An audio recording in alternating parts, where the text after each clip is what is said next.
Hello, DL moody అనే పిల్లల పరిచారకుని గురించి తెలుసుకుందాం, ప్రోత్సహించబడదాం. డిఎల్ మూడీ ఒక ప్రత్యేకమైనటువంటి వ్యక్తిత్వం కలిగిన వాడు. ఆయన మన యొక్క పట్టణాలు, మన దేశము గొప్ప పౌరుల చేత, వ్యక్తిత్వం కలిగినటువంటి బిడ్డల చేత నింపబడి ఉండాలి అంటే చిన్న బిడ్డలను వారి యొక్క చిన్న ప్రాయంలోనే వారి జీవితాలని క్రమపరచాలి, కట్టాలి అని నమ్మినటువంటి గొప్ప వ్యక్తి. డిఎల్ మూడీ పరిచర్య చికాగో పట్టణంలో తృణీకరించబడినటువంటి పిల్లల మధ్య ప్రారంభమైంది.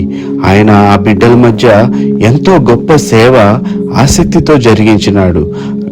తృణీకరించబడినటువంటి బిడ్డల్ని చేర్చుకొని వారిని ప్రేమతో వారిని కలుసుకుంటూ మరి ఎంతో సిన్సియర్గా వారి యొక్క గృహాలను ఆయన దర్శిస్తూ వారితో మాట్లాడుతూ వారిని పలకరించేటటువంటి వ్యక్తిగా ఉండి ఆయన మరి బిడ్డల యొక్క ప్రేమను పొందుకున్నటువంటి వాడుగా ఉన్నాడు.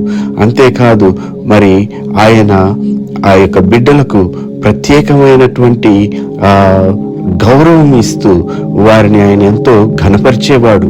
ఆయన ఆ బిడ్డల్ని గౌరవిస్తూ వారికి ఒక చక్కటి స్థలాన్ని కూర్చోటానికి ఏర్పాటు చేసి వారిని ఆహ్వానించి ప్రేమతో చూసుకునేవారు.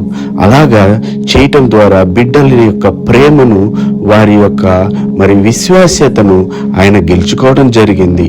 అంతేకాదు ఆయన ఎంతో కష్టపడి తన యొక్క రోజువారీ పని చేస్తూ కూడా మరి బిడ్డల కొరకై ఆయన ఎంతో సమయాన్ని వెచ్చించేవాడు. పట్టణాలను, దేశాన్ని పరిపాలించే వారి కంటే నేను మరి ఎక్కువగా టీచర్స్ని నేను నమ్ముతాను.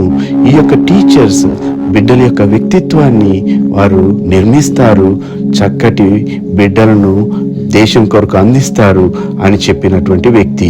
ఆయన ఎక్కువగా ఈ దేవుని ప్రేమ గురించి, మరి పాపము గురించి, క్షమాపణ గురించి, రక్షణ గురించి ఆయన యొక్క పాఠాలు ఉండేవి.